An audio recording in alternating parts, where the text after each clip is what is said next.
So yeah, man, without further ado, man, we're gonna go ahead and get into it, man. Today's guest on the platform, he needs no introduction, but I think it's imperative to give him one, based off of the work that he's put in, the consistency that he's put in, and the representation of him being from Michigan, which is very important.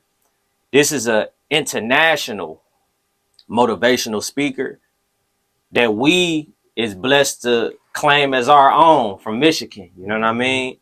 But definitely been all over the world, impacting lives all over, man. We got William King Hollis in the building. What's going on, my brother? Man, such an honor, man, because, this is a special moment for me because this is actually my first, Michigan podcast I ever done. I've done so many, Tom by Lou. I've done interviews all over, man. So this is a special one.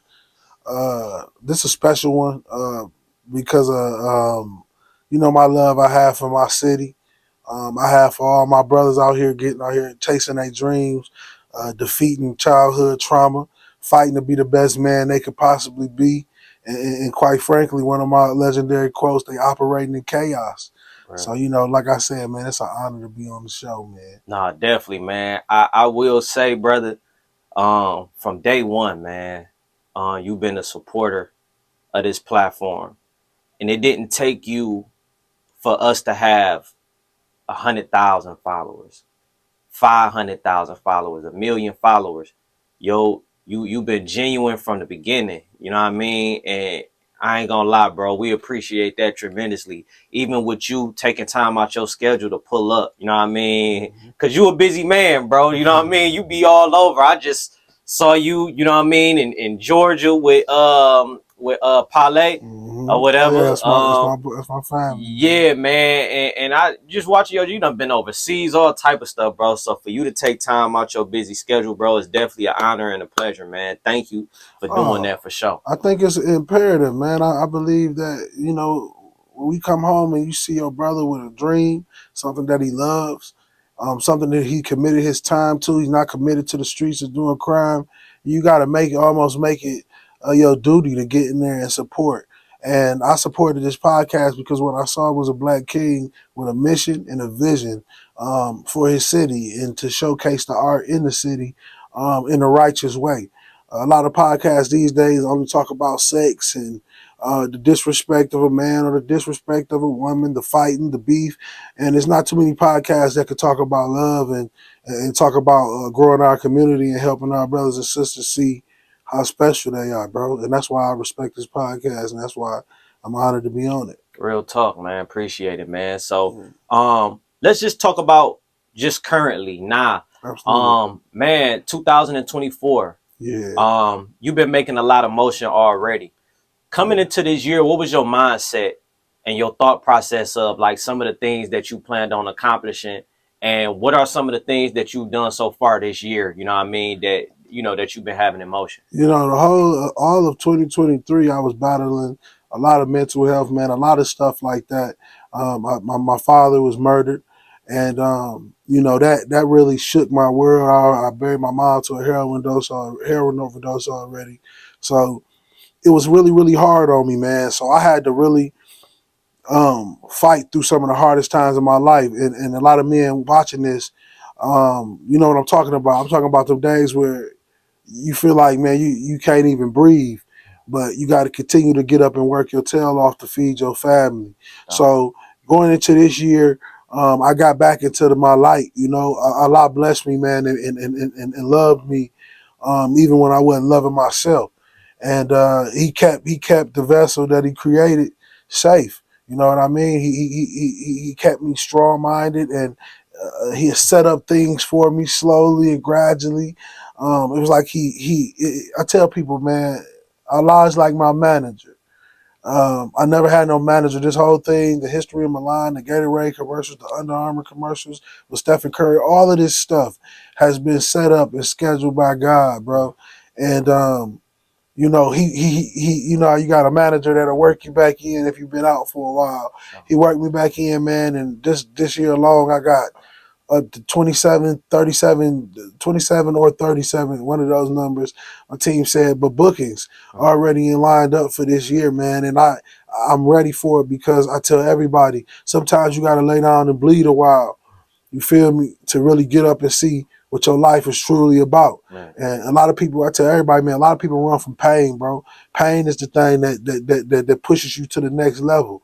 Doubt. When people doubt you, that's the secret sauce, man, that push you and propel you to levels nobody ever thought you could be. Like the Dage Loafs, you feel what I'm saying? Like the Skiller Babies, that a man that you see him every day, and all I see is a man that love his city, but I also see a lot of demons that don't want to see a young man continue to shed light.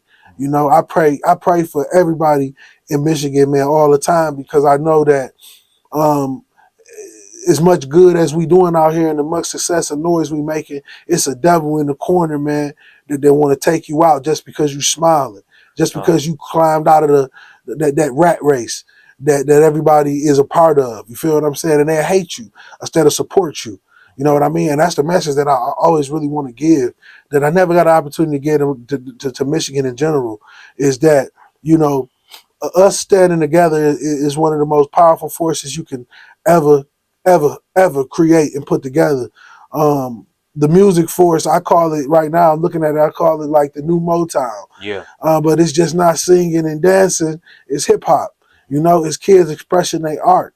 You know, kings like Peasy, bro, that illustrate stories of the ghetto in such a amazing way. You know, Visas, Babyface Rays, you know, the Doughboy Cash Out, the Doughboy Dre's, the Keeses, you know, you can go on and on. And one thing I see about that is I see somebody that could build an infrastructure so strong that not even the music industry will be able to handle. No doubt. We could do anything we want to do, bro. And you know, that's my mission every day, man. When I'm getting up and I'm doing these events and I'm planning these events, is that when I walk in this room, I want to leave a message that will transform the mind. Yeah. And like Pac said, spark something inside of them to let them know that this gold that's running through our melanin can be activated, and we could go to a whole different level. I started in a shelter, fam. You feel me? I started in a shelter, coming off my mom passing of a heroin overdose. I'm lost, bro. I'm talking about I've been to the darkest of the darkest, and I truly had to operate in chaos. But when I realized that I'm not the only one that went through that pain, and also when I realized that I'm very blessed to make it through that pain and come out on the other side inspiring and talking to others. But the only thing I thought about when I made it out on the other side was, what can I do to go back to help my brothers and sisters that's not strong enough to make it through that hurricane? Yeah. You feel what I'm saying? And that's what inspires me. I wanna motivate the trenches. I want to motivate the bottom. I want to be a man that's looked at as a wealthy man because of my integrity and what I represent, not what I got in my bank account. I tell everybody this, dog. The richest man in the world is the man that comes home to a family and a home that he built, that he created, and that he provides for. That's a rich man. A broke man is a man that screams money all day long, but when they lay down at night, they're miserable and they hate the life that they live. The minister talked about it yesterday. It hit me. He said, "How you making all this money?" And the minister, I mean by that, the Honorable Louis Farrakhan. He said, "How you making all this money, but your personal life is crumbling?" And it might hit somebody that's listening to this interview. What is it to have all this money, to have all these riches, and your personal life crumble? That's a nightmare. That's a continued nightmare every single day. So that's what I'm on, man. I'm on empowerment. I'm on uplifting. You know, a lot of people say words can't change the world, but I believe you're right. Not every word can change the world, but in the book it read, the kingdom is voice activated. You hear that? The kingdom is voice activated.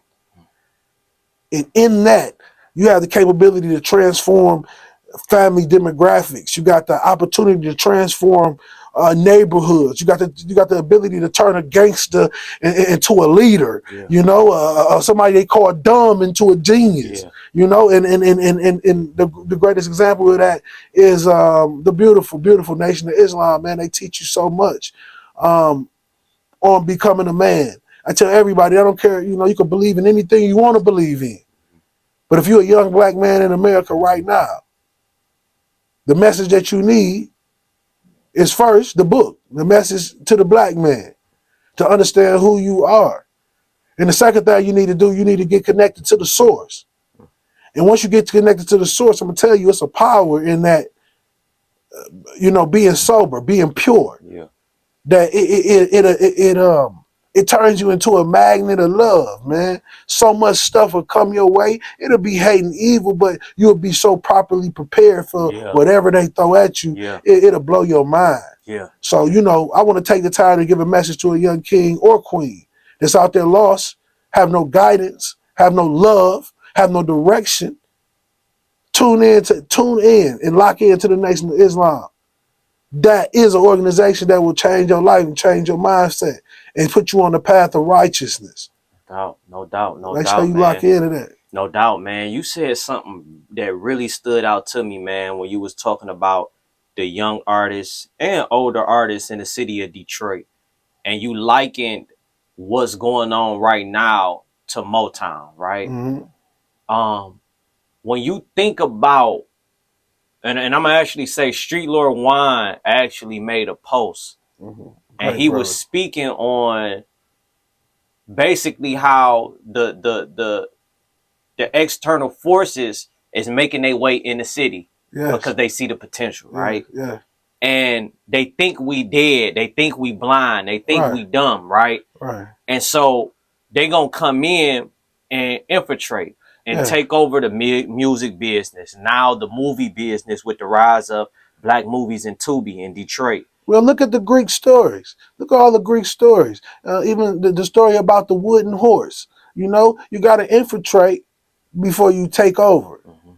No, let me repeat that. You got to separate and infiltrate before you take over.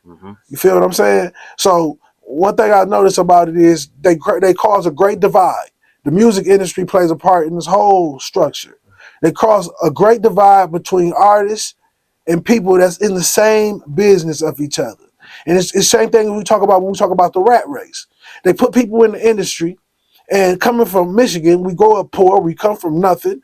We grew up around nothing but trauma. And now we got our hands on something that's making us smile, something that's taking us out of town, taking us around the world. And guess what? They're willing to kill to stay in that place.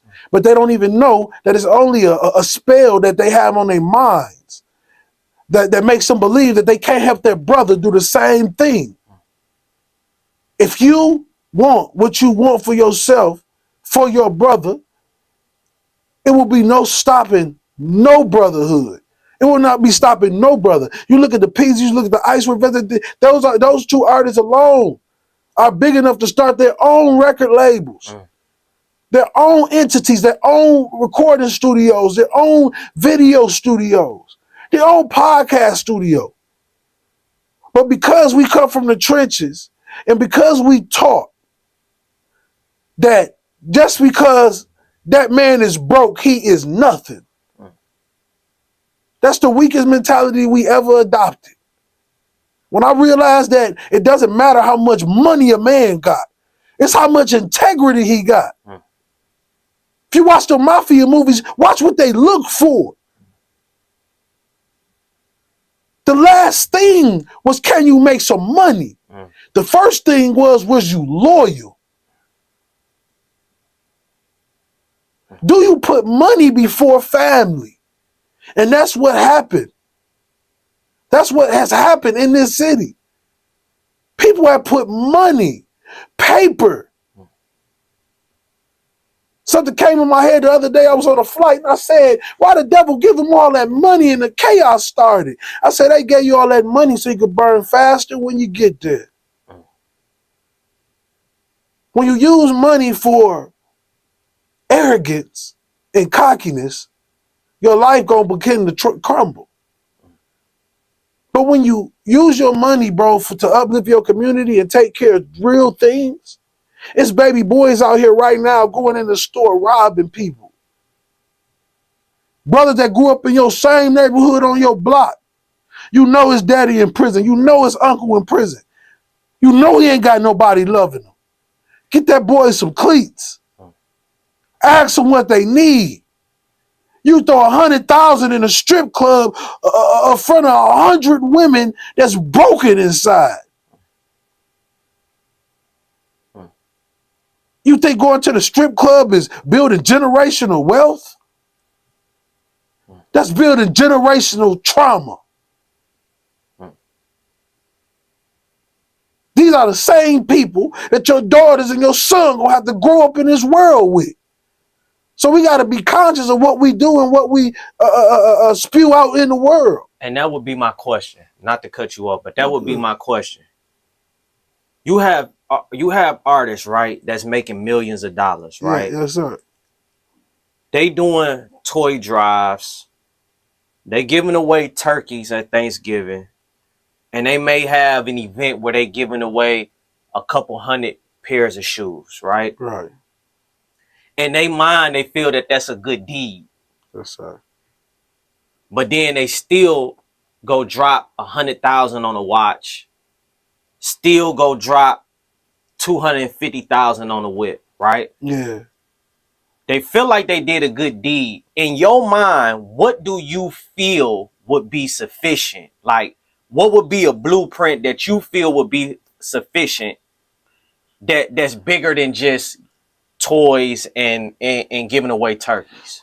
First and foremost, we as a people, we need therapy. We got to create some kind of coalition where our people can get affordable therapy. So families can go in there together and heal and get all the things that our other people get. That's the first step. You get the mind together first. Mind together, and then you go to the economics. Now we want to create more trade schools. All these abandoned buildings, we want to take them, break them down, and create different trade schools throughout the city. You create different forms of those trade schools, one for welding, one can be for cars. All of these could be all 3, 4, 5, 6 different nonprofits. Now you create these and you create tax write-offs for people. People that made it successful. People like Icewear, Peasy, all these people. Now they know where they can put $1 at and they know it ain't gonna get stolen or used in the wrong manner. Because trust is a thing. Yes. To walk around and ride through a city seeing all of these different places where kids are able to be able to learn a craft. You know, when we was coming up, we still had the Boys and Girls Club. Now you barely don't even see it. I'm going to tell you, man, a young black boy with a dream with nowhere to build it.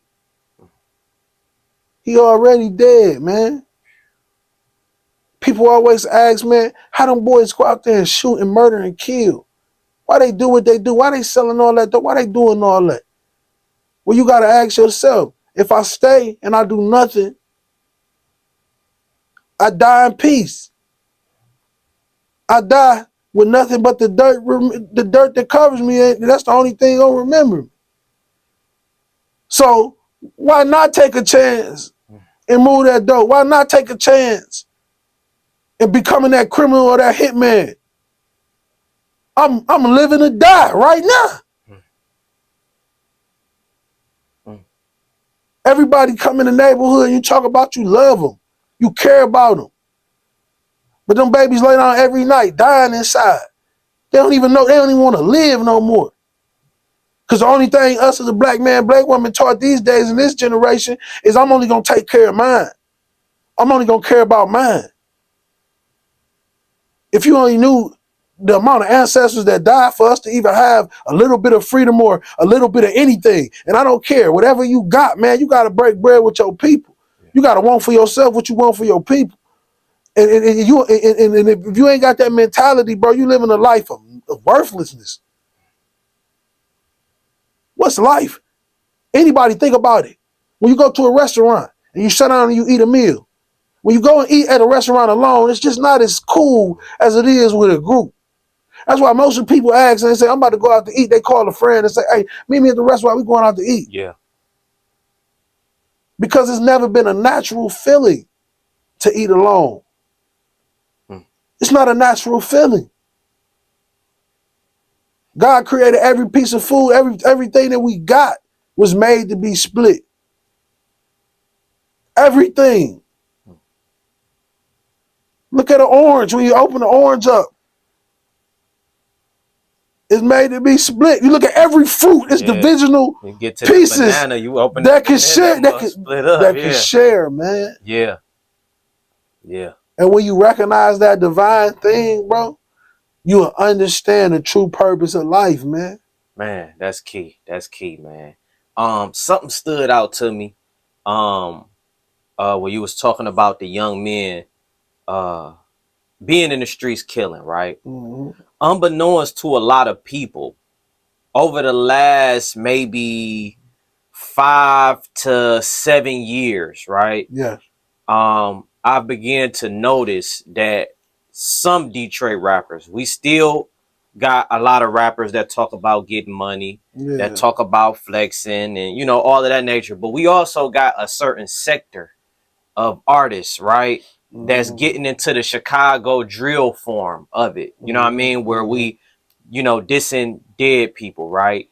And antagonizing the ops, antagonizing, you know, people that have passed, right? A lot of these people in these situations actually have family members and people that has died to the quote unquote opposition. Absolutely. If you was to give your thoughts and your opinions on how to mend that, do you ever see, like, if somebody died behind this, and some people say, bro, it'll never be peace.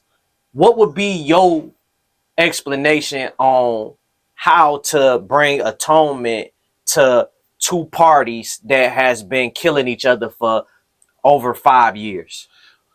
The first thing you got to do is everything that ever existed started with influence. And the first thing you have to do, you have to get the most influential individual, not the best speaker, not the best any of them, one of the most influential individuals in the city that they, you know, whoever they you know, claim that to be, you know, and get that person to narrate a meeting between these two parties. The first thing we want to do is we also want to have a therapist in the room. You also preferably want to have a brother. Shout out to my brother Hakeem out of Jacksonville, Florida. That'll be a great person to have in the room to navigate and talk about these problems. Now, you know, it's very hard to look in the face of an individual that literally has responsibility of killing somebody that you truly love. It's something very hard to do, but it's the forgiveness. And it really looks very, very simple when you think about everything that Allah forgives us for. And, you know, it's very small compared to the things that Allah forgives us for. So the only reason why men are in that position is because they have no connection to God. They don't know his divine power. They don't know that he wants you to be like him. You know, he wants you to be a God. And not a boy. But it's so hard for them to understand what a man is because even the old men are dressed like boys. Yeah. And, you know, it's something that I watch, dog. I talk about it all the time. It's on Boardwalk Empire, dog. And, you know, Al Capone was escorting this Jewish man around the town. The Jewish man all day long would call Al Capone a boy. He's like, oh, thank you, boy. Oh, go get the car, boy. Or we're getting ready to leave, boy. So they was getting ready to leave up from the Jewish center that they were in. And the Jewish man called Al Capone, one more time. He said, let's go, boy. Al Capone threw his hat down, got pissed off, and he said, why do you keep calling me a boy? And the Jewish man replied, as long as you wear the hat of a boy, you will always be looked at as a boy, whether you like it or not. And the key point that I heard in that was the whether you like it or not. You see, dressing is not just about expressing yourself. It's also a responsibility to show your son, your nephew, your cousins, your brothers that in this world, it's a time and place for everything. Yeah. It's okay to look like an upstanding individual sometimes. It's okay to look like that. And it should be okay for you to rock any type of clothes you want and feel the same way as well. But I'm sorry, my brothers and sisters, because of this, we got to play chess, not checkers. See, we getting mad, we crying, because your emotions in the way. The reason why people don't keep elevating in life is because their emotions in the way. They allow their emotions to stop them from doing business with somebody they don't like. You know what the millionaires and the billionaires do? They have the capacity to work with people that they do not like, but they get the job done for the bigger picture. Yes, sir. Our people live in a short mindset box. Oh, he said he don't like me, I don't want to do nothing with him. It's about emotion, being emotional. Yeah. Brothers that shot people yesterday, brothers will probably shoot some brothers today. It's because they're going to lose control of their emotions.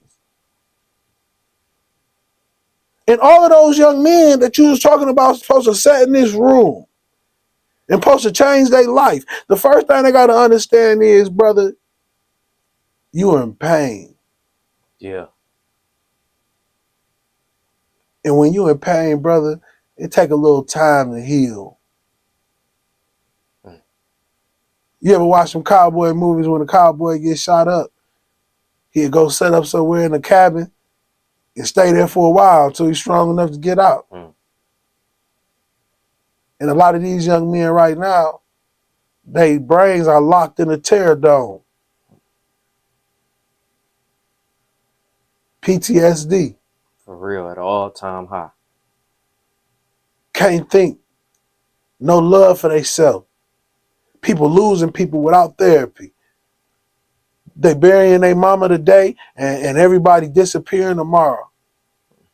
And what you think that soul going through? Pain. You feel me? You know what, man? Since we own pain, bro, you said a lot of powerful things, a lot of helpful things.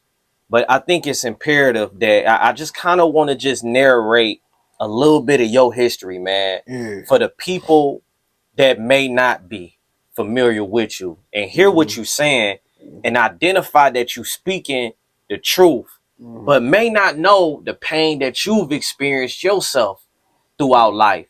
I know your story, right? So I know that you've been through some serious things, bro. So if possible, just for a brief moment, I want to go back to the origin. Born in Pontiac, Michigan, right? Raised in the trenches. Your grandmother, to my knowledge, was the first person in your family that kind of picked up the bag and that taught. She started. Yeah, if you can break that down a little bit, talk a little bit about that. So my grandmother Ma, she had I can't even remember amount of kids. It was probably like 8 or 9. Yeah. And moved from Louisiana, and started off running numbers, and then ended up learning how to cook crack, and taught all her kids how to do that very thing. Her house basically became like a gladiator school for people who was getting in the crack industry, learning how to sell it, learning how to move, learning how to be discreet. They was really teaching them, and her kids was at a veteran level at a very young age. So kind of starting off in chaos, Yeah.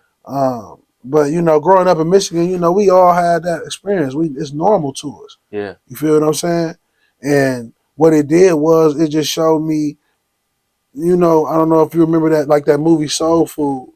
Not Soul Food, but Life, when all those fellas and people start disappearing at the end of the movie. Yeah. That's exactly how it was, man. I started seeing people pass and people dying, and ultimately end up seeing my mother pass of a heroin overdose. So what happened in that household and what they got introduced to altered their lives a lot. And I had the blessings and the opportunity to move out to Los Angeles once I grew up a little older and Yeah. playing football. Shout out to my cousin Sharon Rogers. He played for the Buffalo Bills and the San Diego Chargers. He went to St. Mary's from Pontiac as well. And I moved to Marina Del Rey, California. It was just like the Fresh Prince of Bel-Air. Like Will Smith moved out there. That's exactly how it was, Straight man. up, straight up. And I realized this. And I'm talking to everybody that may be watching this interview. I promise you, when you look at people that's successful, you don't ever have to feel jealous. Because I promise you this, if you had that opportunity to change your environment, you would have been that person that you root for and you celebrate online and you talk about all the time. You see, in our city, our people get stuck in the stands and they never get in the game. They stay fans their whole life. And by the end of their life, they realize that they didn't give anything to the world. A lot of people think, King, because where we come from, and I tell everybody, yeah, my story is like a lot of inner city kids. It ain't about that. It's about who I am and what I am right now today. Definitely. And what I am, I'm a survivor just like you. But the only difference is I realize that I am a masterpiece because I'm a piece of the master. And you got to understand that you are amazing and beautiful in your own right. And I'm going to tell you that what's gangster is going back to your community, helping brothers and sisters, not with just your money, but with your time and your presence. Yeah. I tell all these gangsters in the street, man, when God give you a gift, man, you can't play both sides of the fence. Because eventually, God gonna crack the iceberg. And whatever side you stuck on is gonna be the side you stuck on. God said, I gave you all this greatness. And that's what I gotta tell these young kids out here that feel alone and don't got no mama and no daddy. God gave you all this greatness. And all you gotta do is love it. And it will grow. God just wants to see that you are grateful for the gift he gave. That's real. And when you climb into the top, he'll give you little raindrops. It'll be little raindrops. You want to rush the process? No. He might not give you the mansion tomorrow, but he gonna give you an apartment. He might not give you that Ferrari tomorrow, but he gonna give you that Honda. He want to see if you thankful for the little things before he give you the big things. No doubt. That's why one of my favorite quotes I created is, God got to make you rich on the inside before he make you rich on the outside. Yeah. You know what? Young youth, 9, 10, 11, 12, right? Yeah. With YouTube and just the state of, what they are able to see. What like just talk a little bit about, like, and I don't know, you got children? Yes, I do. How do you navigate, and monitor like what your children take in a world that's pushing so much stuff at them? Well, that's a part of parenting. You gotta be on your job. You gotta be consistent with the education and knowledge you're giving your children, especially from the first ages of infant stage to like 5 or 8 years old, 7 years old. Infant to 7 years old. Those are very critical years. You know, being critical on how you speak when you're in the room with them. You know, never raising your voice, never allowing them to see you and your wife, you know, or whoever your significant other is arguing. That's like a delicate flower. You know, I don't know if you guys ever grew anything in the ground or grew a plant. When you first did that, you was very critical on watering that seed and taking care of that seed because you wanted that seed to grow into something beautiful. So, you know, growing up and when we grew up, we're yelling and domestic violence and all these other crazy things, man. That's always in the back of my head. So I'm okay with it, but I'm a person that watch and pay attention to what my children is doing and what they watching. You know, a lot of people are parents. You know, they not really parents. They're really like guardians. You know, they watch over you. You know, but they're not getting to know you. You know, you sometimes you hear children say, "Oh, you don't know me." Yeah. You know what I mean? And it's all about teaching them. You know, when they catch an attitude that first time, you nip that in the bud. You know, you get rid of that fast to let them know that ain't how that's not how we express ourselves. If we want something, we talk like men. You know, I tell my son, if my daughters want to cry a little bit, I tell them that never works. That doesn't work. If a man go out there, a man see if another man that's not your daddy was to go out there in the world and see you crying, you know what they see? They see a victim. Most definitely. So you got to understand that ain't it. I want you to think with your brain, be intellectual, and express yourself with your words. Most definitely. How valuable, if I may, how valuable is like, you know, in terms of the house dynamics in your career, like how valuable is your wife, you know what I mean, in terms of aiding and assisting? Because a lot of people out here and they being successful on their own, but like what dynamics changed for you when you did join into a relationship? Oh brother, man, that is the foundation to my life. You know, that was the glue. You know, my wife definitely loved me before I had anything. And you know, a lot of people say that's cliche, but it's very important sometimes to meet people when you're on the come up, man.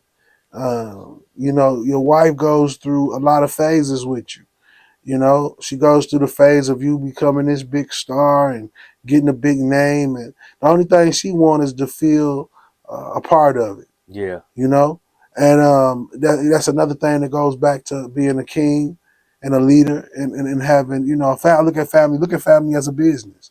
You know, this is my staff, my family, and I'm the boss. I have to navigate and manage this the right way. So you got to still be able to, you know, keep those dates coming and keep that intimacy. It's going to be times and spurts that it's not perfect. But with my wife, man, her prayer is more important than anything that she can ever give me. You know what I mean? Like I really realized that man, prayer is so much more important than money, bro. That's the thing that's gonna keep your mental health together. So my wife is one of the biggest navigators, and she sees through a lot of business partners I work with. She can call it out. You know, her birthday is just 2 days after my mother's birthday, so she was special to me off the rip. No doubt. And you know, gave me my beautiful son King, and I got my daughters Nia and Halo. You know, I'm a blessed man, dog. I got a beautiful family, and thanks to the Honorable Louis Farrakhan and the great Elijah Muhammad, you know, that instilled a knowledge in me as a black man to learn how to manage my family. At what point did you come into, you know what I mean, like what they call the knowledge of self when you start like picking up the teachings of the Nation of Islam? At what point did that happen? Man, one day it was like probably like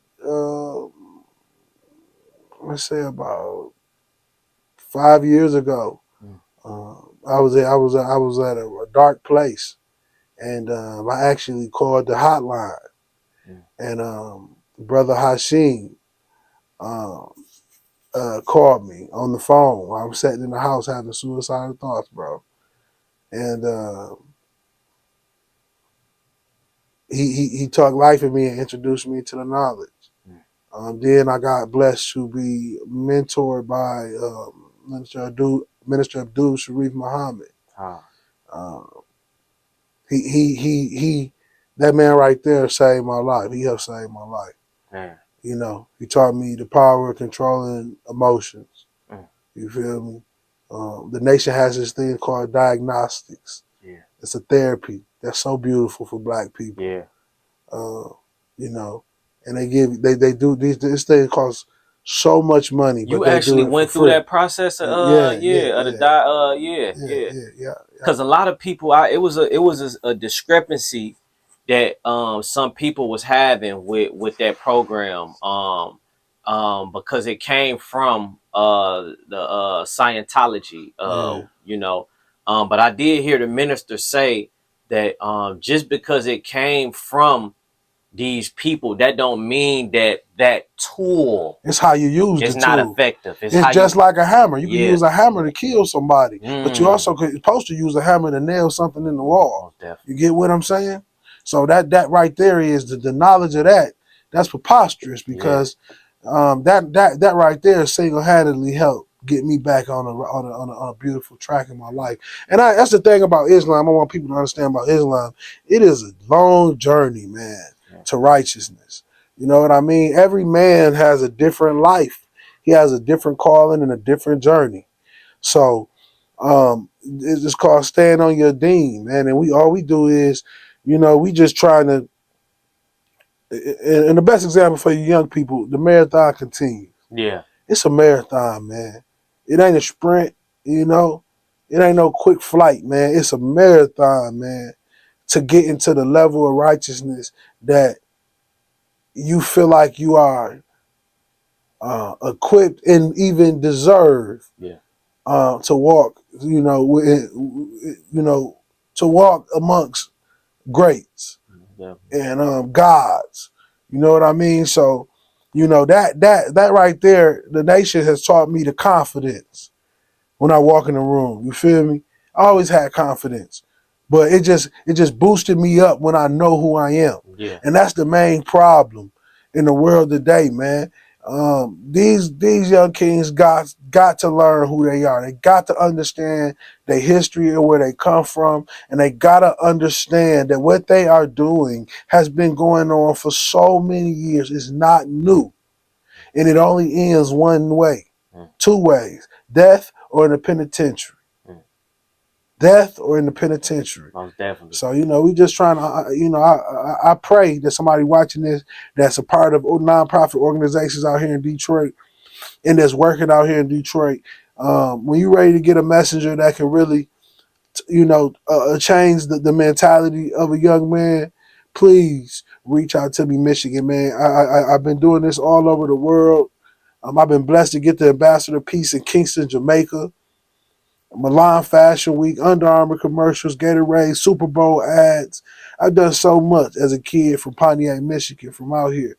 So one thing I mastered is how to dream in the darkness, Mm, and that's the speech that I want to give to Detroit for anybody that's interested in putting a men's mental health event together here in Detroit. most definitely.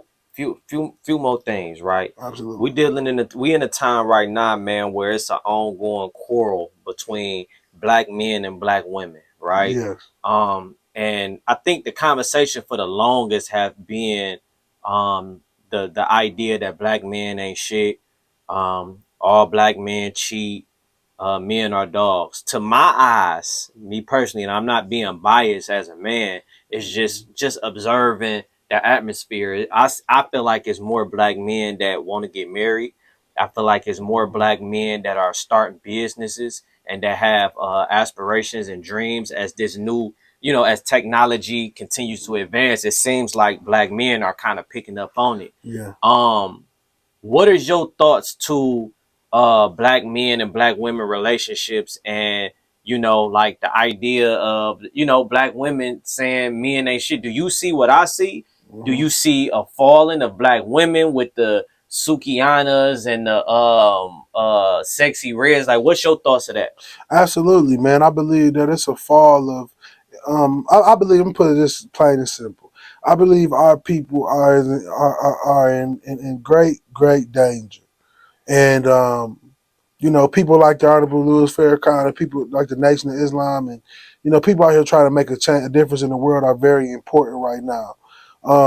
The women have become the men. You know, you remember when the men used to treat the women so bad, you know, dog them. Our older individuals, you know, like all Back in the the day, artists back in the yeah, 90s that yeah, call them BITCHs and all out their name. And once you call somebody something yeah. for so long, they really start to adopt that and believe that. It's like a spell. And a lot of our women have succumbed to that. They believe that they are that. They don't know that they are the black woman is God. They don't understand that the woman is the foundation to every garden that we can ever grow. And now they realize that if we could turn the women into the men, give them more money, give them more jobs, turn the men into what the women used to feel like insufficient, not having anything. They've reversed the terms. And it wasn't the natural terms in the first place. It's okay for your woman to make more money. I'm not saying that. It's a blessing if that happens. But what I'm saying is most men, pride, their dignity is gone when they cannot provide for their family. So what those men start to do is they start to get angry. They start the domestic violence. They start fighting people that they truly love and they truly want to take care of. But the reason why they can't, the reason why they're not loving on their wife and their family the right way is because they don't feel sufficiently as a man. So now to get back on the woman will talk down on the man. And then what will happen is the man will start to hate the woman. And it's not just going to be that woman that he hates. He's going to start to hate Women, every yeah, type of woman that look like this woman. indeed. So now you're going to start getting all of the strong black men marrying white women. Mm. And what does that leave the world open for? It leaves the black woman alone and unprotected. Mm. When we all know, if you look at the numbers, black women and black children are being kidnapped at a rate that's blowing people's mind. Yeah. They have literally America. They have situations where people can spy on women to abduct them and put them in sex trafficking. They have the ability, brother, to watch a woman from a different type, just an everyday hotel. So what they're doing is they got all these independent women and they got them celebrating like it's okay. Mm. All along, they're kidnapping and killing you. Mm. Putting them on an island by themselves. That's all they doing. Mm. Making the protector hate them. Making the black man hate them. Mm. So even if something happens to them, guess what happened? Just like right now, all these black kids coming up missing. Ain't no black kings rising up. For real. It ain't no outrage. You talking about shutting some shit down. If you're going to shut shit down, you're going to shut shit down over them little babies being Real kidnapped. talk. And Zeke from New Era Detroit had recently went to social media and Great furious. Yes. You know what I mean? Yes. Because you know what I mean, in the community, bro, it's so many kids that's getting killed to stray bullets, and there's so many children getting abducted and taken. What can the influential people, like, what should be done, bro, in order for us to kind of hold people accountable for what the hell going on in the city with these kids? I think what it's going to come to, it's going to come first. We got to come together, bro. If we can't come together, if we can't be one with each other, it'll never change, bro. Separation is the cousin to destruction, bro. And it's if Michigan and Detroit, the Pontiacs, the Flints, if all of these cities can't come together and understand that we won, and that it's gonna take every single one of us to protect these children, we need real militant soldiers on the block, man. something like New Era, man, they the closest thing to it. Shout out to them. I love and appreciate and value those kings. But it's gonna they need much more help than that. Do you think people should be investing more money? Do you feel like if rappers that's making this money, if they can't afford, to take time out their schedule and stuff like that, do you think that they should dump 20,000 into New Era Detroit and different things like that? I believe, for like every man, before he spend his money, it's an investment. He has to do diligent research on it, and he has want to be a part of it. I believe a man should spend his money on what his faith and what his beliefs are. And a man will spend his money if he's inspired enough to do so. Like I told you, we need more of the new era. We need a bigger policing system, a self-policing system. This is a state where you can have your gun and your license. We need dedicated individuals and creative funds so you can pay those men to protect. If we really want to change it, we can start recruiting African-American police officers and offering them more money than the police station can pay, because evidently they're not paying them that much. It's all about power, man. It's all about balancing the scale, even in the score. This country was built on money.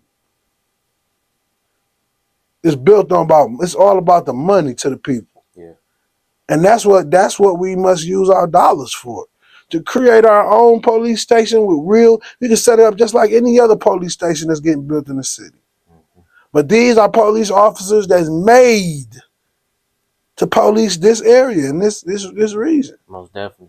And they get paid to take care of anything that's trying to destroy it. Most definitely. You got to do your job if you're going to be a part of mine. That's beautiful. For sure. For you got to do your job. For sure. Man, we came into this interview, bro, with the mentality, of you using your gift, which is the ability to speak, in which you've been blessed to go all over the world. We use this interview specifically for you to speak directly to the people of Detroit, directly to the people of Pontiac, directly to the people of Saginaw, everybody in Michigan, right? Yes, sir. And I feel like you gave a lot of insight and a lot of things that people can pull from for us to, mend the differences that we have within the city, for us to build infrastructure, that we trying to build in the city. If you was to give any last message to Michigan as a whole, yes, now is the opportunity to do so. I got you. First off, Michigan, I waited a long time to tell you this, and that is that I love you, my brothers and sisters. I want you to know, Pontiac to Detroit to Flint to Grand Rapids to every city in the state of Michigan, we ain't never had it easy. We buried fathers before we became men, and we buried mothers before we became men. We buried brothers and sisters. We went through so much pain to only thing we had left inside of us was hate. But I'm going to tell you this, the thing that you're missing, my beautiful brothers and sisters, is God. When life becomes chaotic, prayer is the only thing that helped me make it through the situation I was in. When I got the call that my father was stabbed up and murdered, left for dead, my world was shook. When I got the call that my mother passed of a heroin overdose, that my uncle sold her, my world was crushed. But I realized something, Michigan, that we have went through so much pain. It's a reason why this year was one of the lowest numbers of homicides. Because when a man and woman goes through so much pain, eventually the only thing they're going to have left is love. I want y'all to know, Michigan, that we one of the greatest states God has ever created. This is a chosen city. Detroit, a place of rich history, a lot of love, and a lot of legends. For a long time, small cities around Michigan hated each other and fought over blocks that we never even owned. fought over sides of towns that they put us there to die in. But we thought our trap was our home. But now the change is coming off. A lot of wise and great men rise up in the city. And what I want you to realize, kings and queens, that we are not niggas. BITCAEESS, HOEs. We kings and queens. And we got the power to speak our life with our tongue. Create however we want it to be. And to my brothers that have children, love on them. Because them are the very ones that's going to save your life at the end. That's going to take care of you when you can no longer walk or go use the bathroom.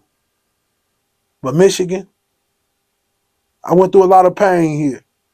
But I want you guys to know something.